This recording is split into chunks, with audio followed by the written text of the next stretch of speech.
Thank you guys for being here today. So if you don't know, this is the design department at Pitchfork. And I thought it would be nice to have you guys all just kind of go down the line and introduce yourselves and kind of explain your role, what you do, that kind of thing. Cool. I guess we'll Noelle. start. Hi, I'm Noelle Roth. I'm art director at Pitchfork. So I work with these fabulous people to make sure things are out, direct illustrations and photography for the site and for all the other things we do, and work with the team together to put out kind of our more collaborative projects, which we'll talk more about soon. I'm Mike. I'm the VP and creative director at Pitchfork. I've been there for, I don't know, like 9 or 10 years. Wear all kinds of hats, do all kinds of things. Yeah.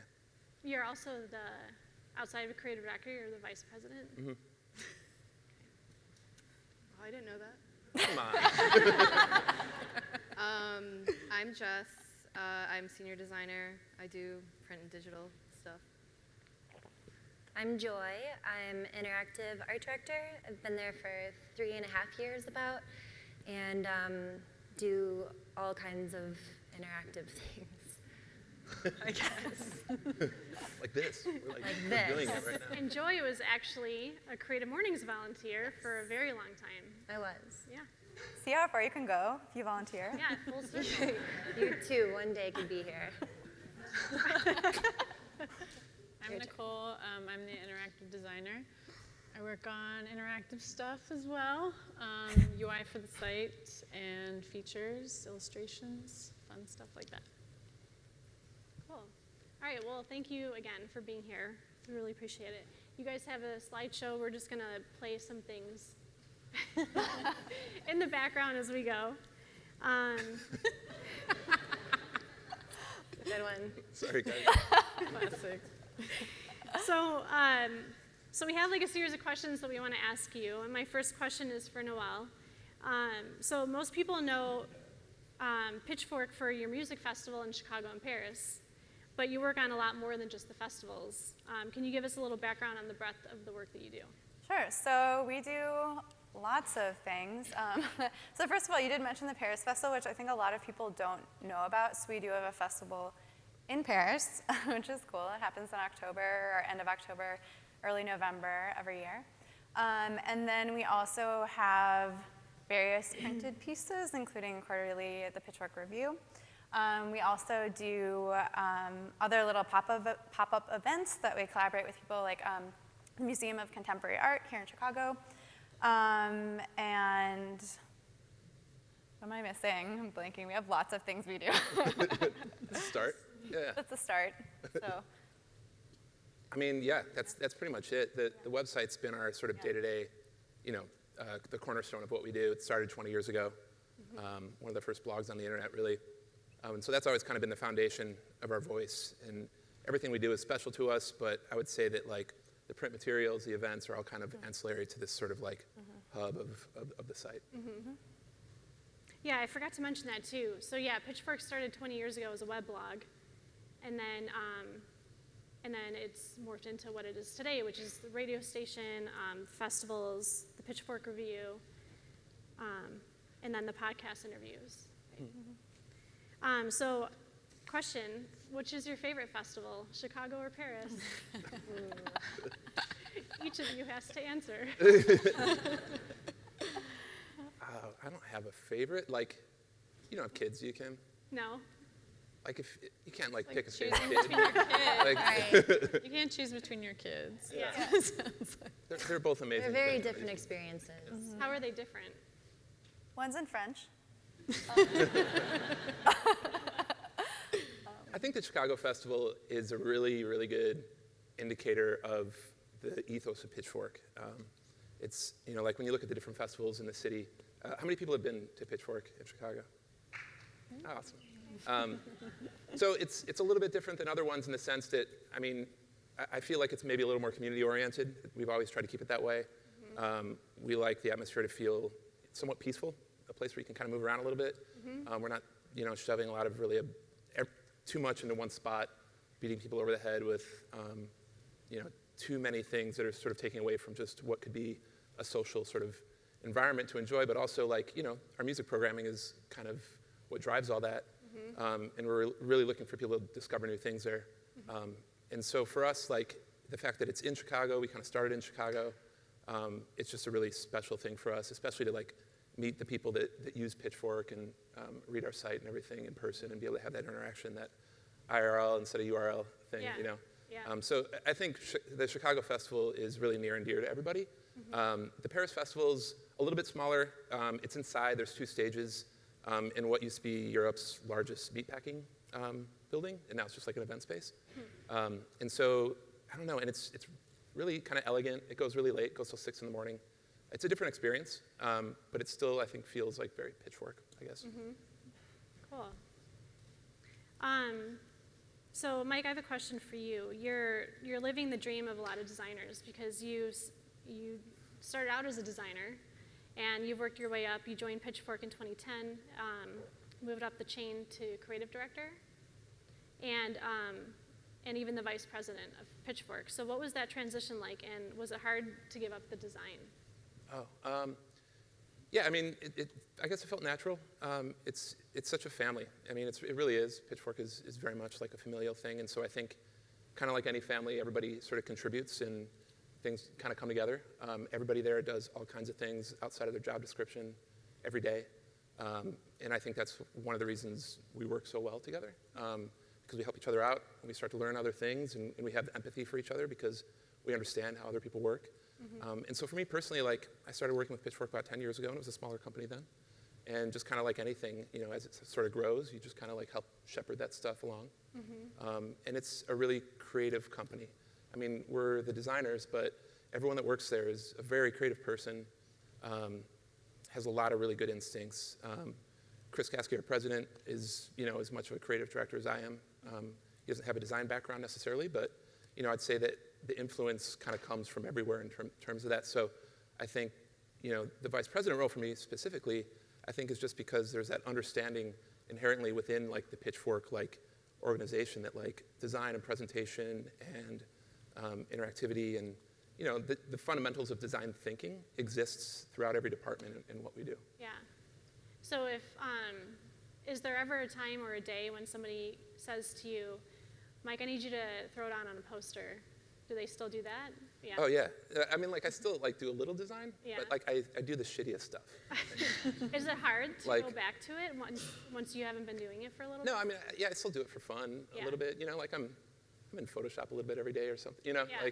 But for me, it's I'll make a deck for the salespeople because the design team's busy and it's okay, I'll just but that's what we all do. Everyone up here does all of the same stuff, I think, from time to time. Yeah. So is there any crossover with print and digital? I know you guys each have your own, some of you work purely on interactive, but do you guys ever cross-pollinate with that kind of stuff, or? Yeah, quite a bit, especially when it comes to the festivals and everything that we have to do for that, which involves ad campaigns, which are usually digital, some print, but designing the merchandise and the graphics that you see around the festival. We do most of that in-house as well, and we all work on all of it. So we have these titles, but like Mike said, we all wear a lot of hats, just kind of depending on who's working on what and how we need to divide up the work and just to share different kinds of responsibilities and make sure everything feels fresh too. Jess, can you talk a little bit about the office and what's something very Pitchfork about your guys' office? So the creative team works in a garage. It's true. It's not as terrible as it sounds. aside But from when it's there's a true. bunch of cars in there. I'm kidding. No, it's a functional garage. So the office is in Logan Square. It was like, it used to be somebody's home, so it's totally renovated. The creative team works in the back, and it's like any other studio. You know, it's like open floor plan. We have a lot of stuff on the walls, like posters and some of our work. We have a lot of like books for references and things like that. We have, I don't know, the desks are pretty big, which is nice because it's like big enough so that you don't feel like somebody's like looking over your shoulder, but like small enough so that it's like easy to talk to people. Yeah, it's kind of cluttered sometimes. Mike has a lot of his stuff from college. The other day I was looking through a drawer and I found like this, I don't know if this was yours, What? but it was there were these like photos of they were vintage photos of naked women, and it was like really cool. And I was like, what? Like, there's just like a lot of like different ephemeras. So like, there's like you can like look through any drawers, and there's like a, you don't know what you're gonna find in there. But then I took the. It was a really nice picture. I took it home, and now it's hanging on my wall. Are you serious? Yeah. My brother-in-law gave that to me. Oh really? Yeah. Well, I haven't. These are real things that happen, you guys. But yeah, what was the second part of that question? I would just like what makes it Pitchfork, but I think you got Yeah. there. What neighborhood is it in? It's in Logan Square. In Logan Yeah. Square. Yeah. Do you guys have like an insane sound system? Because I imagine you would. Like just like the best sound system. We Yeah, Yeah. it's amazing. amazing. It's incredible. No, we listen to Sonos occasionally. Like we have playlists and things like that. But a lot of times we're like plugged into our headphones and it can be quiet. Yeah, I don't want to like go on about Sonos or anything, but I love Sonos, and it's the best part about it is like we always like throw songs on different like floors and stuff to like mess with people. So it's like kind of a common thing. Sweet. You'd Yeah. be surprised how much terrible music we listen to in the offices at Pitchfork just to like annoy each other, kind of. Like lot. our 90s day. Yeah. It's fun. Yeah. That's a good strategy. Mike, so I think you might have alluded to this already, but a lot of in-house design teams at companies have a struggle to get design to be valued within the organization. Was there a story like that at Pitchfork, or is this something that's been in the DNA since the very beginning? Yeah, it's been in the DNA. You know, our founder Ryan, I think, designed the first few sites himself because he really looked at it at the time as like a way to do a zine on the internet, which is, again, we're scrappy. We all have this like DIY mindset of like really kind of doing everything, but at the same time, quality is really important to us. So that presentation, yeah, it's always been there.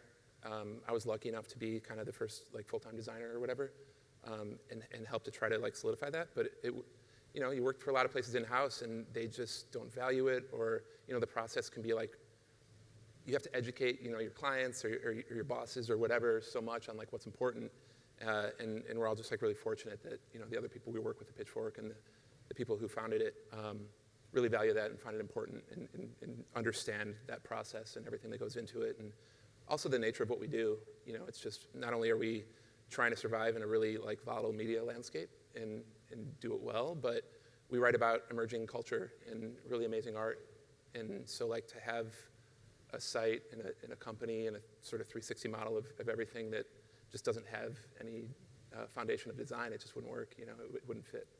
For sure.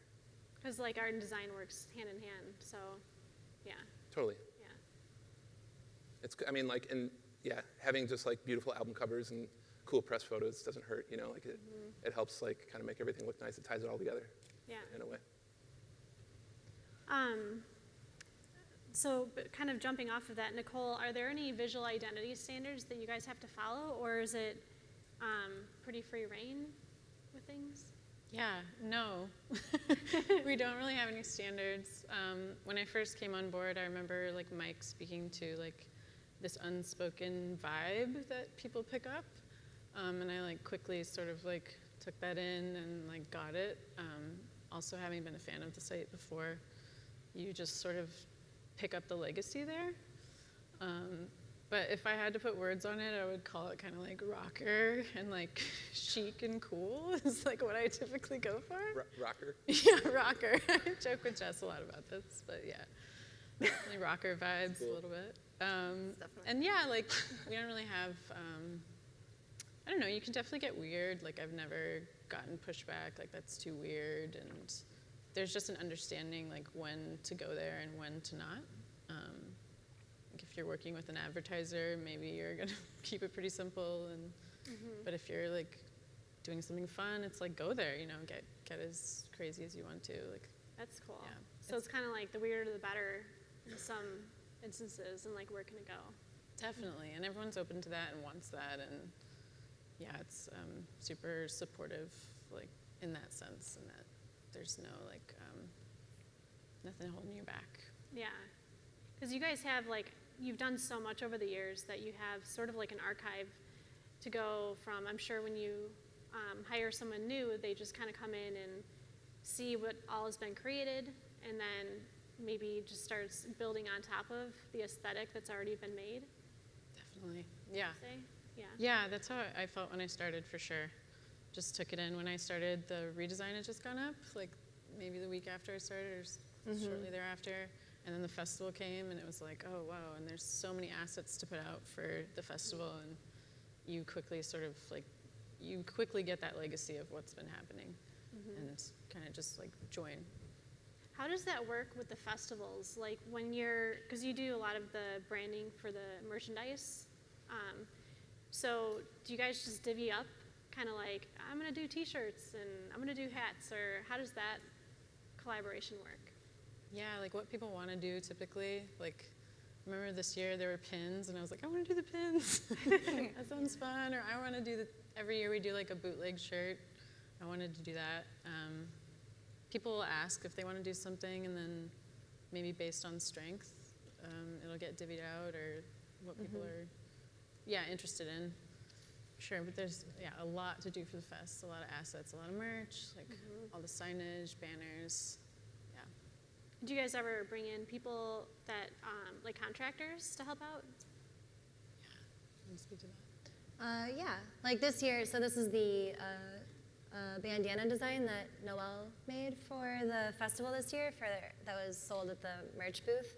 And the illustrations there are part of the collection from the illustrator that we hired to and worked very closely with to help create this year's unique festival brand for the Chicago Festival. So oftentimes with festivals and the Pitchfork review and editorial illustrations, we try to hire people for what we need and what we feel like the project needs. So we found this illustrator and loved her design, her aesthetic, and everything, and wanted to collaborate with her. So we have that opportunity with a lot of projects. But we also, oftentimes do things in-house too. Like a lot of illustration happens, by us internally too. So it's a little bit of like project management and a little bit of also like approaching the project and understanding what makes the most sense for what we want to make. Thanks, Mike, for putting the Rihanna gift for me. I appreciate that. So I hear there's a color that's prohibited among the team. So tell me about this color. It's prohibited. It's a challenge. I think Nicole should take this one. I don't think I know about it. We have like a running relationship with the color salmon. I don't know if you noticed our photo for the event, but we all love it. And I think Mike challenged us next year not to use it because we use it so much. Yeah, but I love it too. Yeah, But do we use like it a lot. genuinely love it. Yeah, Yeah. it's really good. It's a good Yeah. color. Keep tabs on us, tweet Yeah. at us and say, you guys did a bad job. Too much No, salmon. please don't say that. Yeah. It might be swimming upstream too. Try and not use that color. Okay. Well done. Joy, in March of this year, you guys launched a fully redesigned website for Pitchfork. What was that process like? Where to begin? So let's begin with like, how long did it take? So it took, from the time we actually started very actively working on it, it was just over a year by the time we launched it. It's something that the company's been talking about doing for several years, and we finally had the right moment to get going on it, and it took a little over a year. And then how many people were involved? Well, it involved the whole company in some aspect or another, and especially in particular at different parts of the process. But one of our main goals was to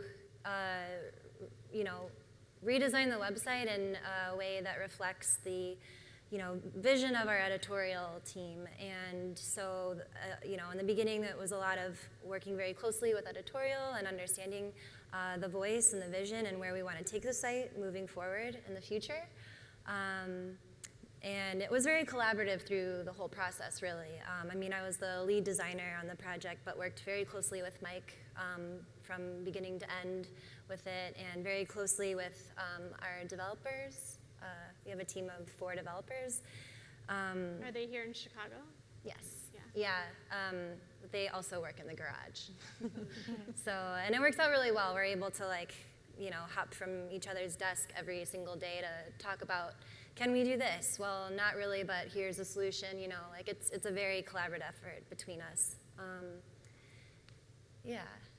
don't know if that answered your question. And did you try a bunch of iterations, or did you just kind of start in one direction and kind of watch that evolve into what it was? No, it was just version 1. We went with that. No, I'm joking. No, last I checked, I think my design file for the reviews collection page was on version 17 or something, and it was a very, very iterative process. And it comes from taking the website and what it was for so long and needing to make a pretty major change so that it could be responsive and so that it could be a flexible layout and structure that would accommodate everything we want to do with it moving forward.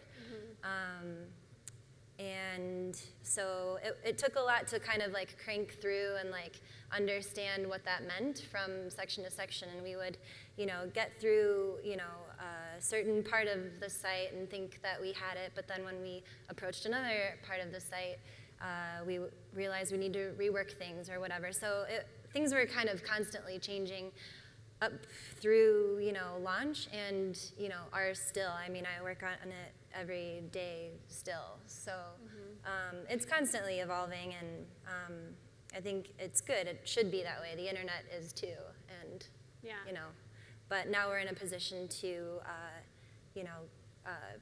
really do a lot more with it, a lot more quickly as well. Because you guys have 10 million unique visitors a month. So I can't even imagine designing a website for that many people. Yeah. What is I kind of didn't. You kind of have to you have to take that into consideration, but it can't be a blocker. Ultimately, redesigning a website or any website, no matter how big the audience is, you understand your users and your primary users and secondary people that you want to target to and everything. So I think that that's always a consideration. Certain things to consider when it is a broader audience, but from my perspective, it's we wanted to make an amazing product for our users, and so they just happen to be a lot of people. What was the reaction like from people that have been frequent visitors to seeing the new design? Positive and negative, I think, as these things go. We got especially from people whose, design opinions we really especially value, or editorial opinions and everything. Really, really, really amazing feedback. And there was a lot of, haters are gonna hate. But change is difficult, and we changed it a lot. And at least visually, and plenty of other ways. But it's just one of those things that it is what it is, and we know we are confident in what we make and always trying to make something good and better the next day and the next day. So it's we got good and bad feedback, but I think mostly good. And, oh, go ahead. I was just going to say, to your point on making a great user experience, the advertising on the site is like very like respectful of the user. You know, it's woven in, and it's very like clean, very clear. I was wondering if you guys have a philosophy around how you implement advertising. Yeah, it's funny, like working through the redesign, we'd like get something figured out and forget, oh wait, we're gonna need to fit an ad here, and so we'd have to like kind of rework that, and it was very considered in the redesign to make it feel, you know, as non-intrusive, but also like attractive and good for our users as possible. Because advertising is, you know, obviously very important to Pitchfork.com, and we never want to treat it as like our ugly sibling or whatever. Like it, you know. So we tried to consider that and make it be a part of the website in a respectful way. Were there any challenges that you guys faced when you were redesigning it, or things that you learned throughout the process? Yes, I can go all night about this. Yeah, I mean, redesigning a website that's been around for a long time, that has a lot of hands that have been involved with it for a long time, of course is challenging. And also creating any sort of responsive website with so many different dynamic types of content was super challenging. Again, it's like we'd figure out a way to make it work, you know, in the news section, and then we'd think, oh, but reviews work a little bit differently because of this, and features work a little bit differently because of this, and we want to do this kind of thing with the pitch, and how to make that feel like cohesive and work for everything was super challenging, and then make it work, you know, on tablet and mobile and everything also. But yeah, I mean, I think that was probably the main challenge, and I mean, it I think helped our company internally also, like better communicate about the website and like each team's involvement with it, and how, and it's helped us work together better and understanding like who's involved with what part, and we all talk, I think, a lot more about producing what we make for the website.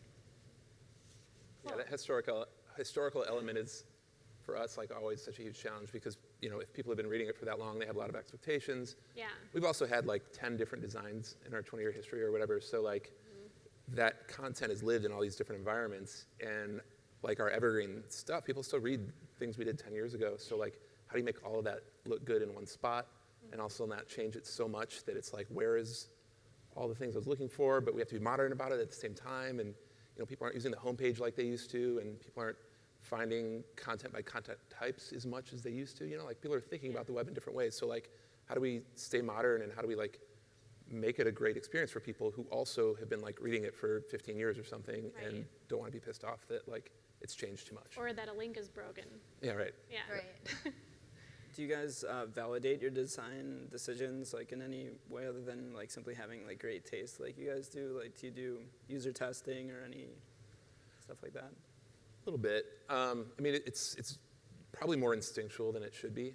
It's always been that way though, and that's, you know, kind of part of our DNA. But at the same time, you know, we have audience development people that work with us, and we do a lot of analysis, and you know, we definitely do some testing, but it's not super intensive.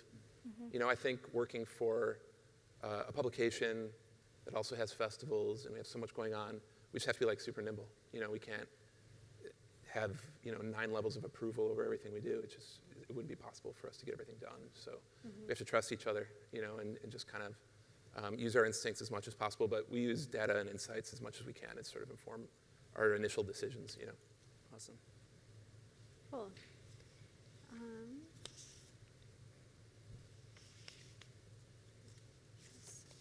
So, Joy, it's back at you. Okay. So you have to refresh the creative for your music festivals each year. So do you base your design on what's trending at the moment, or do you come up with a different concept or theme to inform your design decisions? I guess a little bit of both, and anyone else can weigh in on this too, but at least the past few years since I've worked at Pitchfork, we've kind of, assessed what we did the year before, what kind of like vibe and energy and aesthetics we used, and we always want to make it feel fresh and exciting in a new way, and so it's a little bit of like feeling, I don't know, to me, the way I think about it is like feeling out the vibes of like the year and like what else I've seen and what's been like speaking to me or us, and what we've been doing that's been really inspiring in a graphical way, and that kind of a thing, and sort of like morphing that all into like coming up with our concepts. But yeah, I don't know, it changes every year. I don't know if you guys want to add to it. It's like an open playing field too. There's so many tropes with festivals and everything that it's kind of fun to be like, yeah, we don't have to do like the circus look or whatever. Yeah, we can do whatever we want. It's exciting. Yeah, it's fun. Yeah, we have like little things that we stick to. There's an RGB theme every year, like a red, green, and blue theme for our stages, and we kind of carry that over every year with maybe a different palette or whatever. Like of different shades. What do you mean by like RGB theme? Like we have a red stage, a green stage, and a blue stage at the festival. Oh my God, I never put that together. Yeah. Yeah, there's like secret stuff. There's like a threes thing too. Like we're part of the Illuminati. I don't know if you guys know that. And we use threes a lot in our festival stuff. So just like little like clues to get us along. Yeah. Mm-hmm. That's cool. Yeah. And the Paris Festival too is like kind of based around like the elements. So there's sort of a theme around that because it's a little bit more, it has more of a mysterious feel to it, or more in touch with that Parisian je ne sais quoi. And that's kind of shifting based on tone and mood, and so that also has to, we have to react to what's happening in the world too. So certain things have to change to be happier and brighter if things are going bad in the world, which is what we faced this year. But that is part of the reality of designing in a place that is influencing how people feel and how people interact with the space too. So it's something we think about. I just thought of something too, like why Paris? Why have a festival in Paris? I mean, it's Paris. I think it's kind of a combination of things. It was really just like a confluence of like really lucky things that came together. For one, it's before the festival started, it was where we had the most traffic from a non-English speaking country. And Chris, our president, had made good friends with a production team out there called Super. And for us, it's all about relationships and how we work together and just like finding like a commonality. And because just knowing that like if we have the right people together, then we can make something great. And I think it kind of started with just having like a very good rapport with these people and talking with them for a while and sort of dreaming up what it could be. And we do that with a lot of things, and a lot of those things don't work out. And this was one thing that worked out for us. Mm-hmm. Do you see yourselves starting more festivals in other cities? Possibly. Yeah. Again, it's like we're always kind of like experimenting and tinkering in the background with ideas and kind of trying stuff out and seeing what's possible. I definitely think we're going to elevate our event experience over the next few years in a multitude of ways. I don't know if that necessarily means another festival anywhere, but we would love to really increase like our sort of like real life experiential moments with Pitchfork. Like what? I mean, anything. We've done tours in the past and, satellite events. We're always at like South by Southwest, and we have a stage at the Primavera Festival in Barcelona and Porto. And so, I think there's just like, I think there's a more sort of like holistic user journey that we can put together as Pitchfork versus having these sort of like disparate moments and just sort of be able to sort of like fill it out with one sort of cohesive like experiential thing for us. So do you see anything? Do you see yourselves always sticking to your mission of independent music? Yeah, Yeah, I mean, we write about all kinds of music. You know, independent music too is like such a weird word in 2016. Yeah, because like the ownership of music is, I don't know, it's not what it used to be. You know, people talk about like majors and, you know, indie labels and stuff, and now, you know, Chance can get nominated for a Grammy and he can do it all himself. And like, it's not, because, you know, social media plays a huge role in that, because people's voices can be heard Right. through all different Like kinds Justin of ways. Bieber. It's liberating. Yeah, sure. Right. Yeah. Yeah, so I mean, it's more for us like emerging music and music that we feel like is pushing things forward as an art. And if that's Justin Bieber, then, you know, that's great, you know, yeah. Because I've always thought, I'm sure everyone else does too, but like Pitchfork is kind of the music festival to go to when you want to discover someone new, you know. And then you do have a headliner that's like, you know, I've heard them, but you may have not seen them live. And then Lollapalooza is like who everybody knows, and it's kind of like whoever made it at Pitchfork goes to. That's right. So right now, if you go to pitchforkmusicfestival.com, our 3-day passes are on sale already. I did see that. A That's great new, discount. right? Well done. I mean, the lineup this year is going to be incredible. If you want to see 2018 Lollapalooza, get your tickets for this year for us. I totally got that email. Yeah, Yeah, it was like a Black Friday deal, but you didn't announce the lineup yet, right? right. We didn't announce it yet, but it's a really good deal. Yeah, You're going to want to well, go, it's so gonna be just good. like, Yeah. you know, save money, buy them now. Right. Cool. So back to like the designs. When like, do you guys have like a lot of designers have like a graveyard to pick from? Sometimes things that didn't like go over well, maybe it was a little too futuristic or weird or something. Do you ever have like a file that is there anything that dies that goes into a file and then you pull it out and give it life again and use it into something new, like a pin? It's a good question. That is a good question. I can't think of anything that I've worked on that like didn't like come to fruition. Actually, Yeah. I feel like Jess nails it every time.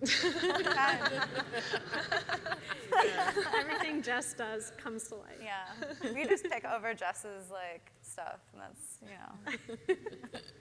I think things happen so fast though that like they happen on the fly, you know, and it's always better. And like when we have people come look at our screen or whatever, and we, you know, get our coworkers, you know, input on stuff, and like there's no reason to go backwards. Like we don't have anything, you know, to re-look at, because I feel like we're always trying to just move forward and make things better. So Yeah. I don't know if any of us have that.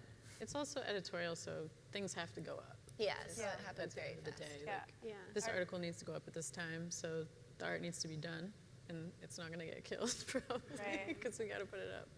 Well, and the speed too of like the concepts. When we think of concepts, usually, except for like bigger projects, because our projects are so fast. Like we think of a concept, if it's a smart and good concept, like there might be concepts that get in the like garbage scrap pile or whatever that we might bring up later. But like visuals, yeah, it's just like concept. Sorry guys, concept, go for it, you know. And then so there's not a lot of like fiddling, you know, unless we have time and a plan for it. But usually, yeah, it's like, got a good idea, do it. Do you guys ever like talk about it as a team? Like, yes, that's a good idea, Jess, go for it. Or is it just you guys working in silos? Kind of like you each have your own thing that you need to get done. Both? It's both. Yeah.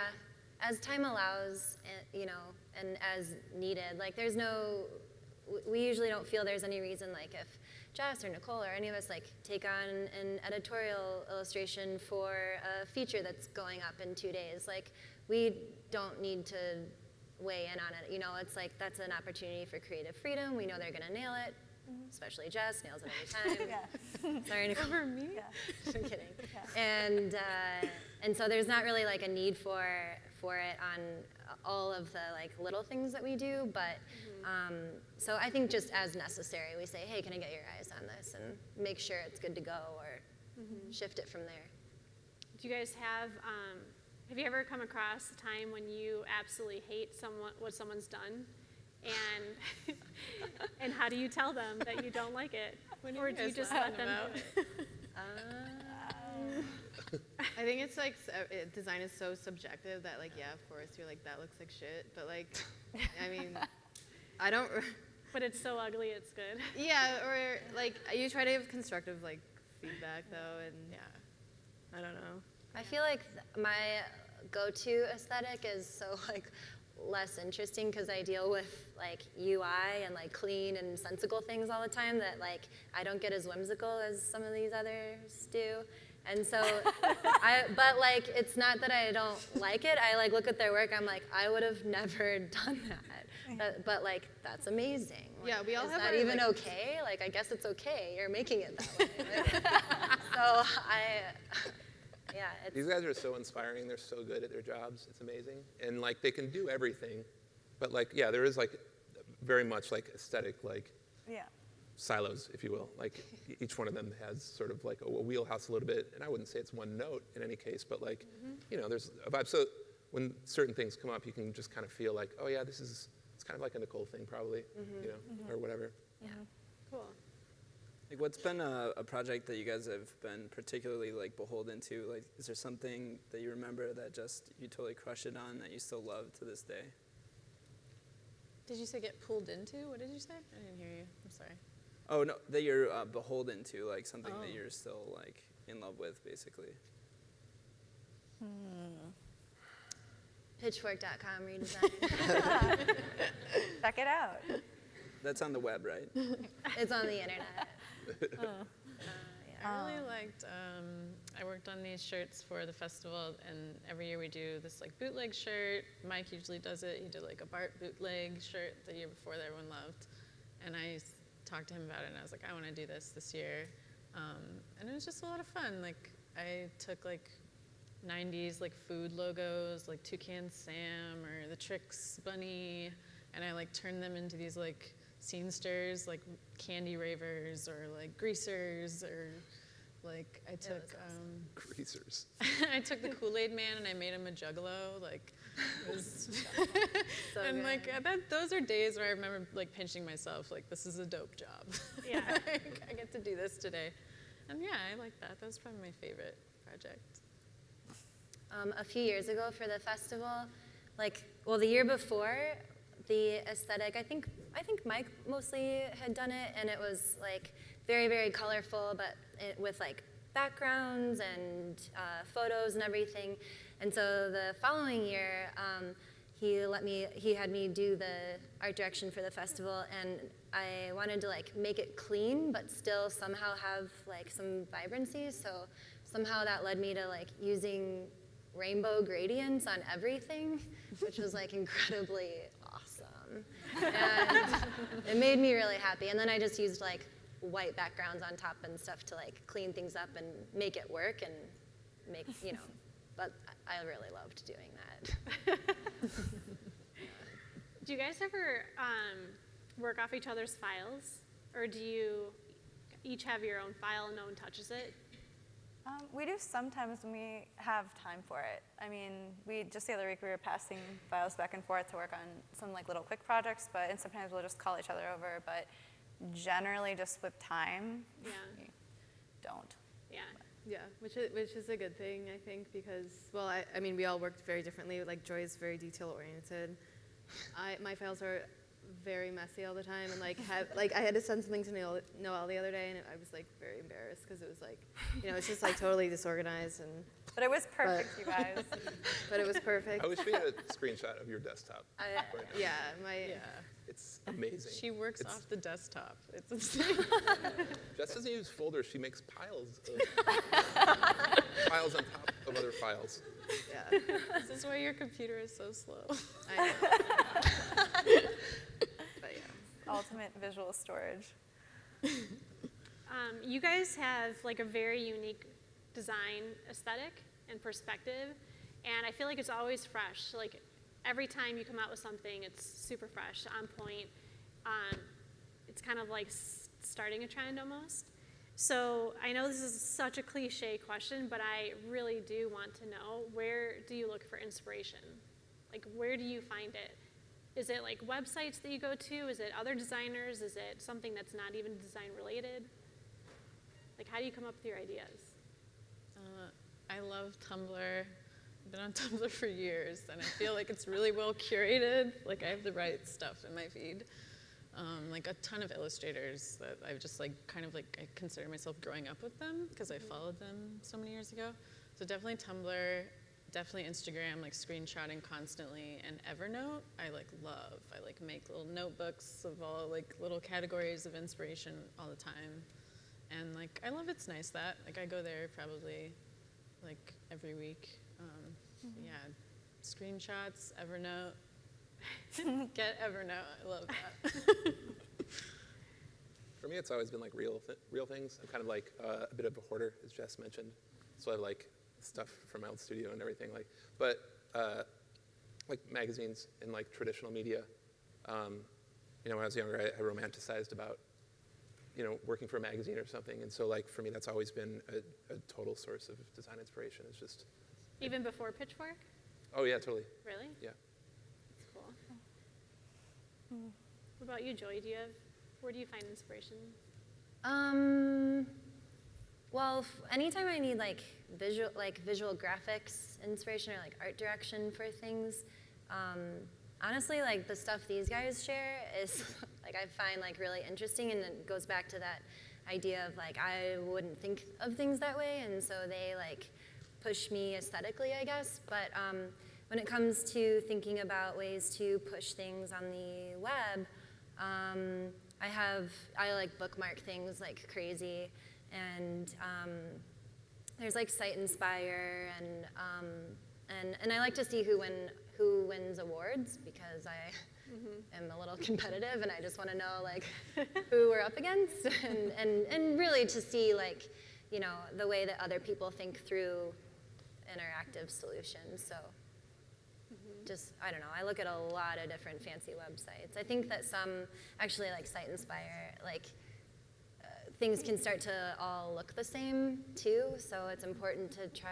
and, I don't know, look at other mediums like magazines and stuff and try and remember to think about, like, you don't have, like, navigation doesn't have to always be a certain way necessarily, but there is a balance of being mindful of what users on the internet are used to and expectations they have as well. So We use Slack too.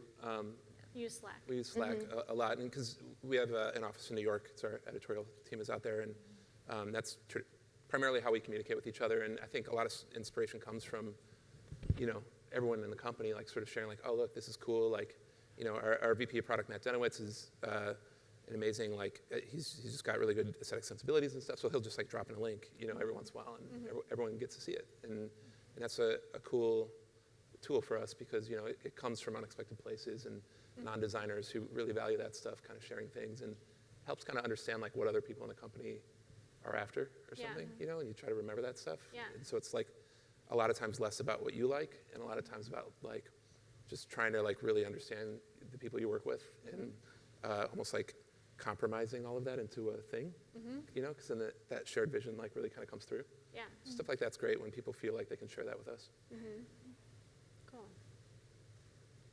Noelle, do you have inspiration you want to talk about? No, everything comes from my muse. I look at, just like we all do, we look at different sites on the internet for inspiration. I used to look at a lot of like branding blogs, design inspiration sites, and then I kicked myself off of that because I didn't want to like, we all kind of look at things and like it goes into our unconscious. And we can sometimes start to like pull from places and then things look too much alike. So it's really nice that we all agree kind of where things should go, but then we kind of pull each other in different ways. So I get a lot of inspiration from my team, my awesome coworkers, and then also just like sculpture, math, science. I don't know, just reading about things, and I'm very like maybe too conceptual sometimes. So it like always starts from like, this needs to be this thing, that's this thing, and then I'm gonna figure out how to make it visual, but yeah, backwards, maybe. Cool. Jess, how about you? Yeah, I mean, it's like cliche, but just like inspired by the world around me. And like, I look at Tumblr all the time. I follow like thousands of people. When I first got Tumblr, I followed like, I think literally like 5,000 people or something. I had like, it was like a max limit of the amount of people you could follow at the time. So I just like scroll, and it's like all different kinds of, you know, it's not just like one focus. So it's whatever, it's Tumblr. Yeah, I don't know. And you're also inspired by the sounds of Michigan. The sounds. The sounds of Michigan. Creepy. If you go to her website, she has on her homepage, she has a video from when she was a kid.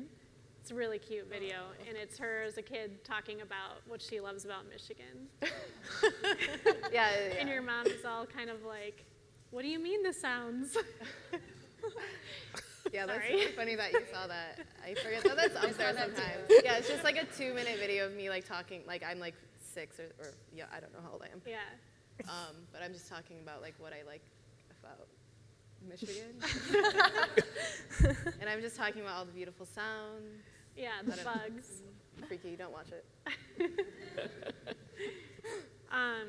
Okay, Mike. Question for you. You have a global audience who follows and sees Pitchfork as the most trusted voice in music. Can you remember a time when an idea that you guys put out into the world failed? And how did you come back from that, or what did you learn from it? You know, I wouldn't, you know, the whole thing about, you know, failing is good and all that, like designers talk about that all the time, and you have to. And so you know, like a few things do come to mind, but I would never use the word fail for it. You know, even if we had to stop doing something, it's always been a thing where we've learned from it and gotten stronger because of it. Mm-hmm. We've tried to extend ourselves into different areas of criticism, and we had a film site called The Dissolve for a couple years, which we all love very, very much, and we were very, it was important to us, and we approached it with like very idealistic terms, and wanting to have like a just completely, not just authoritative, but like trustworthy source that was coming from like a really genuine place. Mm-hmm. And we were able to do that for about 2 years, and it was great, and everyone that worked for it, you know, loved being a part of it, and it just wasn't something that was completely sustainable for us, especially to like maintain Pitchfork as well. So for us, that it was not, I would never in a million years call that a failure, even though we stopped doing it. Mm-hmm. But to extend ourselves into that space, it was a nice way for us to exercise envisioning a brand from the ground up again, you know, and that happened before our redesign. So like, I also think that informed the redesign a little bit. You know, I don't want to call it practice because the Dissolve was so much more important than that to us, but at the same time having that, okay, we're starting a new thing, we have to come up with a name for it, you know, and we have to have an identity for it, and all of that was really good for everybody, you know. Mm-hmm. And it, you know, for a company that has very little turnover and people like staying there and working there, it's also nice to have new ideas that we could try to do, you know, so it doesn't get too stale. Mm-hmm. You know, I wouldn't say that what we do with Pitchfork is stale, but it's nice to, you know, go into unexpected places. Okay. When you guys take on something like that, is that like all hands on deck type of thing when you kick it off, or is that part of, you know, like a smaller breakdown of the team? Yeah, it kind of depends. For that project, we had a new editorial staff, and so that was kind of working with them. So that's like a new team, but at the same time, the design team for Pitchfork did all the work on that as well. And yeah, it's pretty much all hands on deck, at least in terms of like communicating and sharing work and stuff. But it's, you know, I would say that like it's a really open process, and there is a lot of like, everyone I think feels like they have a voice there and can contribute in whatever manner they're comfortable, or yeah. Question for all of you. What is your favorite album art of all time? Actually was on the AAGA design blog asked us this too, so I'll give mine first since I already thought about it like months ago, is David Bowie's Diamond Dogs, which is awesome and weird. Super weird. Super weird. I love it. Yeah. Yeah, mine's always just been Power, Corruption, and Lies by New Order by Peter Saville. That's, I think a lot of people's answer. That's always like in a top 10 list or whatever. But that's always like really spoken to me, and I like his work in general. Everything that he'd done with Joy Division and stuff. That's kind of some of my favorite. It's my favorite music too. It's not Jewel Pieces of You. Oh, I mean that's great. Yeah. That's a really good one. Yeah. What about you, Jess? I don't know if I have one. I think like maybe just like the music that I listened to when I was really young maybe influenced me a lot. So like just like bad pop star albums. I don't know. That's like, I don't really have one actually. Yeah, it's hard for me to answer. Sorry. That's how I feel too. I don't like making decisions like that. But I mean, two that like pop into my head right away are complete opposites visually. One is the Beatles' White Album because it's just like, I mean, for obvious reasons. And then Caribou's Our Love that came out, like those colors are so beautiful and like it's just so wild and like, I don't know, I just really love it. I'm gonna go No Doubt, Tragic Kingdom. It's just like dope. Cool answer. Nice. She looks amazing. There's oranges, there's flies. Nice. So given all of the channels of communication that you guys have purview over, like, is there anything that you're craving to get into, like some next level form of communication? Telepathy, I think maybe next. It's going to be huge in Yeah. 2018. Yeah, that's cutting edge. Yep. Telepathy for sure. I heard you earlier. Oh yeah. Shot it over. Yeah, we told you. I got it. Ask Yeah. that one. We're already all talking about like where we're gonna get dinner after this. I mean, we're playing with virtual reality a lot, getting ready to do some stuff there. I think not anytime real soon, but yeah, that's exciting. Like that's a place where so much hasn't been done yet, and there's so many cool things you can try with it that nobody's tried yet conceptually. So that'll be really fun. I think we're really mostly. I'm sorry, I'm very tired. I'm saying a lot. We're very focused on what we're doing, just constantly improving and fine-tuning what we're doing because the speed of the web just moves so fast, and how people come to the site, how people interact with it, it's just changing all the time. And so to just sort of move on to another thing is really difficult. So that's always just, for us, that feels like a new thing, even though it's the old thing,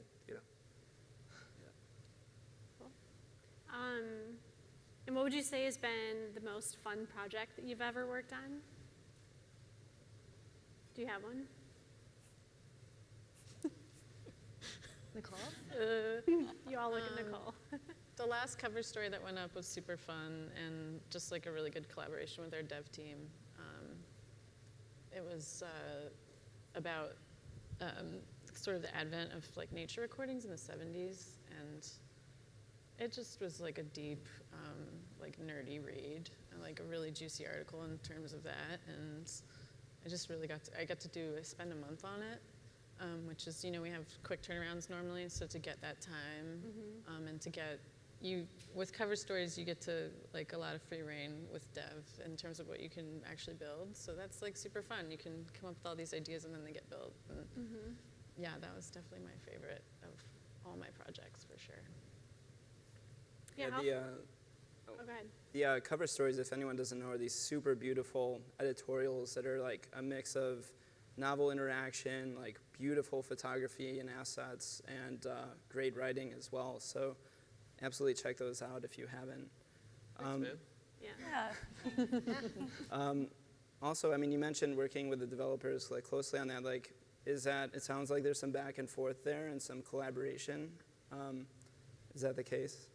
Yes. Sweet. Yeah, very much. Yeah, that totally comes through in the final product. It's beautiful. Yeah. We wouldn't be able to make what we do look cool and actually function and stuff without them. They're just as much a part of it as we are. Yeah, if not more so. And they're artists, Yeah. in their own right. And a lot of the ideas come from them first, and Oh, that's it's extremely collaborative, you know. Any interactive feature on the site is something that we sit down with Dev and talk back and forth constantly. It's never us like handing off like, here's the idea, this is it, you know, like this is the game plan, make this. It's always like, what do you think? And they typically have really good ideas, sometimes better than ours for design stuff. And Yeah. that's really yeah, cool. it's definitely like 50-50, if not more sometimes.